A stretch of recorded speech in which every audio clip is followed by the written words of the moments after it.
Ingrafted branches. Again I ask, did they stumble so as to fall beyond recovery? Not at all.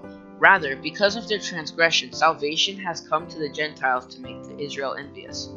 But if their transgression means riches for the world, and their loss means riches for the Gentiles, how much greater riches will their fullness bring? I am talking to you Gentiles, inasmuch as I am the apostle to the Gentiles.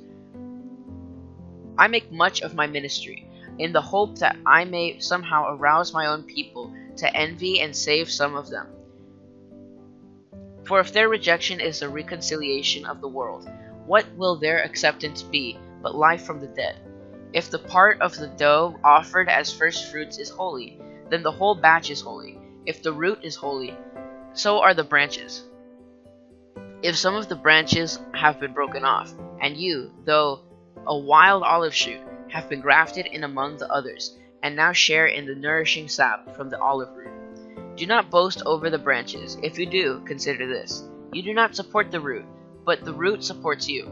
You will say then, branches were broken off so that I could be grafted in. Granted, but they were broken off because of unbelief, and you stand by faith. Do not be arrogant, but be afraid. For if God did not spare the natural branches, he will not spare you either. Consider therefore the kindness and sternness of God, sternness to those who fell, but kindness to you, provided that you continue in his kindness, otherwise you also will be cut off. And if they do not persist in unbelief, they will be grafted in, for God is able to graft them in again.